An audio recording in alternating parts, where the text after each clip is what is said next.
Tonight on Nation to Nation, a wide-ranging interview with the Minister of Crown Indigenous Relations. With 2022 on the horizon, Marc Miller looks to release residential school records, settle some big lawsuits, and take a different approach to land claims. Often we've just offered money where there is not land available, and we've been less creative in the work that we've been doing. It goes squarely into the current mechanisms we have, which is the additions to reserve policies, and the process that has been, we have to admit, slow. And longtime Chief Clarence Louie on his book, Res Rules. Subtitled My Indictment of Canada's and America's Systemic Racism Against Indigenous Peoples, that's what he says those countries are founded on. The whole country was based on racism, and I think most Canadians are starting to realize, I'm not saying all will, but most are starting to realize that there's a bad history to this country. Welcome to Nation, I'm Brett Forster. Since being sworn in as Crown Indigenous Relations Minister, Marc Miller has vowed to give back stolen land, hand over residential school documents, and now earmark $40 billion to resolve child welfare litigation. It's raised cautious optimism and some skepticism. Miller is in the House of Commons in Ottawa, and he joins me now from there to discuss. Welcome to the show, Minister Miller. Hi, Brett. I'd like to start with the big news, the $40 billion. How close are you to an agreement in principle to settle these lawsuits? Well, I would say we are cautiously optimistic. This is a very critical period in our negotiations that are scheduled to go up until, and maybe even more, depending on what the parties want to do, at the 31st of December. We're making progress every day. The fact that we're talking is always a good sign. We've made a lot of progress in the last 6 weeks under the leadership of Murray Sinclair, with participation of Dr. Blackstock, AFN, counsel for a principal claimant called Mashoum, as well as the Chiefs of Ontario and Nishnawbe Nation. That's a lot of people around the table. They're very complex, very painful issues, but we're at a point where we feel a certain level of confidence in where we are as a group, but there's a lot of difficult issues to be tackled, not only in the levels of compensation, but also in the forward-looking thing, which is to make sure this discrimination doesn't continue, and that is on long-term reform, so we're not reproducing the model that got us into this situation in the first place. We're talking about historic compensation that goes back 30 years. This is 30 years of failure that is quite costly to repair, but this is the just way to go, and we're willing to walk that path with the parties around the table, and always with the optic of kids that spend time in care. We'll certainly continue to watch that. But in other news, last week you announced 12,000 more pages of residential school records will be released. The government has been roundly criticized for withholding these, so why release them now?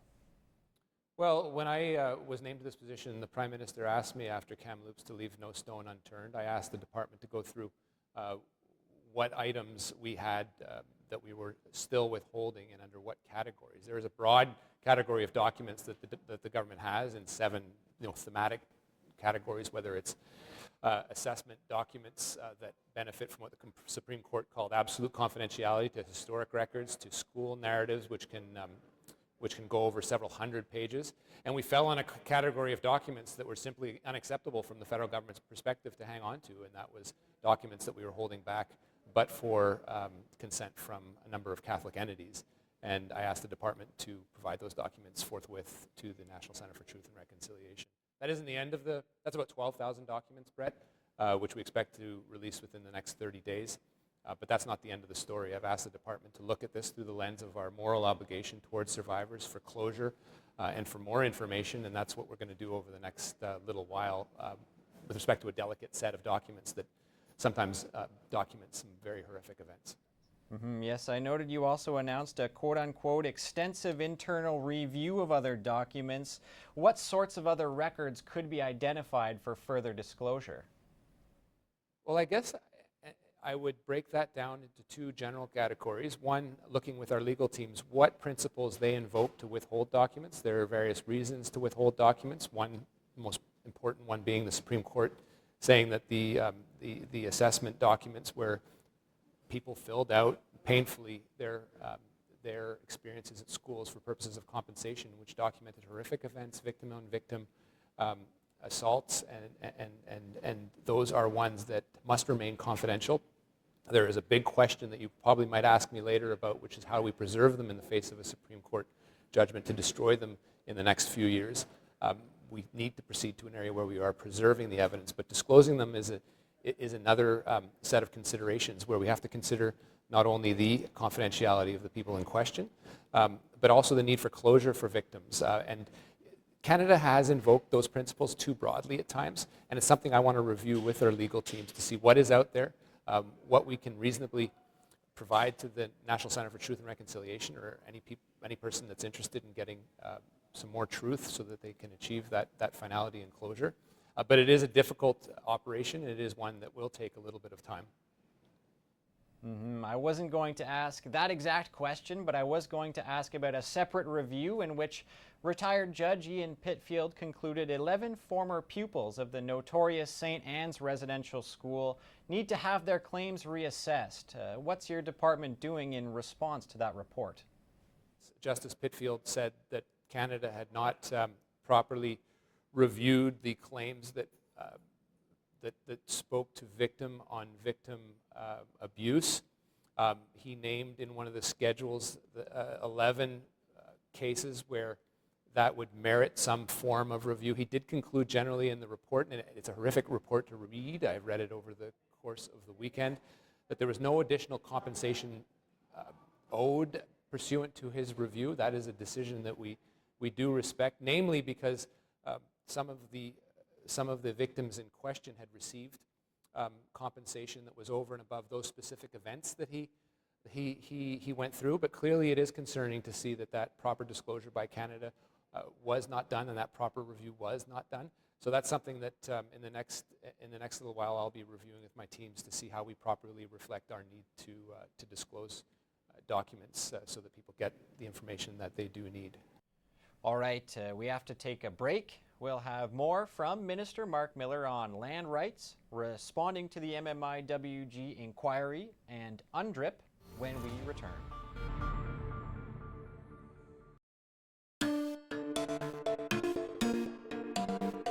Welcome back. Still with me is Crown Indigenous Relations Minister Marc Miller. Before the break, we discussed child welfare and residential school documents. I'd like to switch gears now.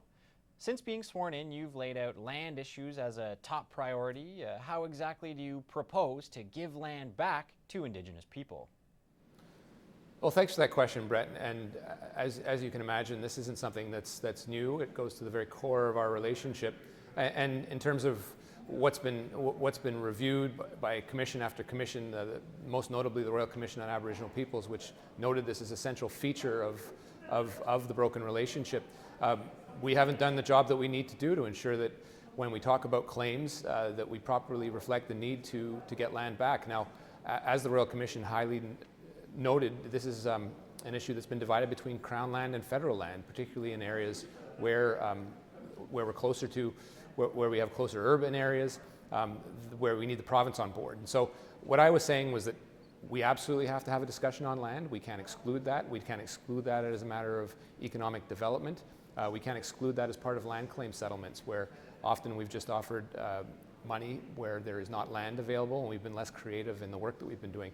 It goes squarely into the current mechanisms we have, which is the additions to reserve policies, and the process that has been, we have to admit, slow. So there's a multifold approach that we have to have as a government, recognizing that this is a core element of our relationship, recognizing that we have to bring provinces and municipalities into this discussion as we do what we want to do with nations in the approach that we are to have with them, which is one of respect over the issues that they find are the most important, and land is at the center of that. It is a difficult proposition. You've covered that quite heavily in a number of your shows. People have every reason to be skeptical, but standing up and saying that is important in and of itself, because we have to start refocusing our relationship on why it was broken in the first place. Yeah, I'd like to drill down on that a little bit, if I may. Under the current process, as you just mentioned there, Ottawa usually settles a land claim in cash. The First Nation is then supposed to buy its own land back and put it through the additions to reserve process. Do you intend to overhaul that system? Well, I hope to see some movement on that, Brett, because for one, the very premise on which those settlements are based are ones that were decried in the Royal Commission and later ones of extinguishment. That has prohibited a lot of communities that have very strong views and perspectives on that from moving forward on reparations, which has held their communities back. And I think we need to be a little more flexible in the government in reflecting what we are hearing around the negotiation table. One, over the speed of things. Two, the negotiation position. This is not, as you know, often a relationship of equals, but the Canadian government can't use that over people's heads. It has to be one that's based on equality and mutual respect. That hasn't been the case. We recognize that, and it often turns in and around land. So yes, the additions to reserve process can go quicker. We can also be more creative with federal lands, and we have to bring our provincial partners along where they aren't leading the way, as well as examine what interim measures can be done for the government standing up for the people that they are supposed to represent, which is Indigenous peoples across Canada. All right, and switching gears again, you're now responsible for responding to the National Inquiry into Missing and Murdered Indigenous Women and Girls. How many recommendations have been implemented? Well, Brett, we look at this pathway forward that was put forward in June by Minister Bennett, knowing that one of the criticisms that we faced was that there would perhaps be no teeth or no money behind it. We have a $2.2 billion budgetary commitment to underpin this response, which is a whole of government response. At the time, it didn't lie entirely on Minister Bennett's shoulders. It relied on the entirety of Cabinet, whether that is movement on mandatory minimums, whether that is announcements on shelters, whether that is moving forward on C-92, Child and Family Services, including settling the litigations that are outstanding that you touched earlier on in the show. It very much is a whole of government approach to deal and work with those that are the most vulnerable in this society, and particularly mindful after COVID that this situation has perhaps gotten worse. So a broad stroke approach to government. The federal government has to lead the way, but is not the only actor. A lot of those funds that we announced earlier on this year will need to be focused on survivor groups, and always looking through that lens, and that's the way we approach it. And finally, we're heading into 2022, and your government is moving forward with the UNDRIP law, the former Bill C-15. What reforms will your department undertake to comply with that statute? Well, that's an excellent question, and I think people should expect this to be messy. Obviously, at the forefront of this is the Indian Act. There is a pathway that we are going to have to pave through the next 2 years to really look at where we are doing things wrong, where we are doing things right, and how we can accelerate things. That, you know, there are hundreds and hundreds of laws that need examination. They need to be done so not necessarily from Ottawa, but in partnership with Indigenous peoples. The Minister of Justice has and will continue to work with groups to get their perspectives, views, approaches on how to move this relationship forward. But those guiding principles in the United Nations declarations of Indigenous peoples' rights are ones that need to be implemented across government, not only in the most egregious documents that people know fall well short of that, but also ones where they don't you wouldn't necessarily think touch and concern Indigenous peoples. It's about reforming our relationship. It's about living up to the standard that I guess Willie Lillichild said best, which puts everyone at the starting line. All right, Minister Miller, thanks for your time. Thank you. After the break, an interview with Clarence Louie. The longtime Osoyoos chief joins me to discuss his new book, Res Rules. Stick around for that.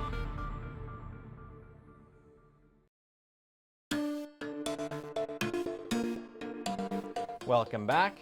He was first elected chief of the Osoyoos First Nation in 1984, and 19 elections later, he's still at it. He is Chief Clarence Louie.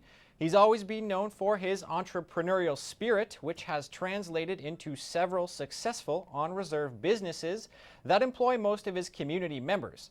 Chief Louie also has a new book out. It's called Res Rules, and he joins us now. Welcome, Chief Louie. Thank you for having me. First question is a simple one. Why write this book? Well, I've spoken on many reses over my 36 years on both sides of the border, US and Canada. I've been asked to write a book for at least a decade or more now. And now that I'm in my last quarter, as I say to people, once you get over 50, it's either now or never. So I decided, after many requests and many emails about sharing my lessons and my experiences, and I love books. That's where I got most of my learning from, as most of us did, is from books. And I got a huge book collection, and I decided it's time. And what do you hope an Indigenous reader takes away from it? Well, there's a lot of quotes in my book, and just like when I first became chief, I read a lot, I visited a lot of reserves, I learned a lot, and most of the words in this book aren't even from me. They're from other people that I've learned from through my business trail of 36 years, and in my leadership lessons. And the sad fact is, I find most, and I can only come from the First Nation perspective. Most res people don't have a book collection, and most res people don't read books very much. So I hope if this book causes a few First Nations people to start their own book collection like I have, it's worth it. As I previously mentioned, the title of your book is Res Rules, and early on you have a list of what you call basic res rules, such as stay in school, get a job, and pay your bills. But that may sound unrealistic to many Indigenous people grappling with poverty and intergenerational trauma. So to what extent can what you experienced be used as a model to live your life? Well, most people, I'm not talking to all people, because there's never consensus on any reserve. There's no consensus here. I don't know any family, whether all mothers and fathers with their kids all agree. There's no consensus in Indian country. So, but some basic rules, some basic life skills. I mean, most of my book is about basic life skills. And I mean, as an adult, you got to, in today's world, you got to get a job. I mean, welfare is not living. That's only existing. And we all want, every res I've ever been on, they all want older youth to go to school and get a job. And rules are a foundation of any core principle of a person or a family. Everyone has house rules. I'm a big sports guy, as you can see behind me. You can't play sports without rules. You can't run companies without rules. You can't run governments without rules. Rules are even historically, First Nations, we had rules, whether you want to call them protocols or you want to call them laws. Laws are rules. Osoyoos is in a bit of an enviable location right on the border of southern BC. Many other First Nations aren't so well placed when it comes to economic development. Would your entrepreneurial spirit work in, say, a Northern Prairie community or maybe a fly-in First Nation in Ontario? Every res comes from a working culture. Prior to the English and French invading our territory, none of our communities sat on their rear and put their hand out. None did. Historical evidence proves that we were the first business people in this country. We had business trails extending thousands of miles. Tribes traded with each other. We were a trading people. And that just didn't happen when the Hudson Bay Company came with the French and the English. Archaeological evidence proves that we had trade routes extending thousands of miles, north, south, east, west. We traded with other tribes. Every First Nation comes from a working culture. That's a historical fact. Some of the other views in the book seem to be a little bit at odds with other Indigenous people. For example, your support of logos from sports teams in Chicago and Washington is considered by some as undermining the efforts to get rid of them. What's your response to that particular charge? Well, of course, like I said, there's never consensus in Indian country. Not one community, not one family agrees with every issue. And in a democracy, people are allowed to have different opinions. So my opinion is different than some. I love the Redskins logo. I'm a Redskin. I take no offense to that. And I'm an avid sports fan. And those that understand sports understand that a logo is an important part of a team. It isn't a minor part. wearing a logo in that name is very important to a sports team.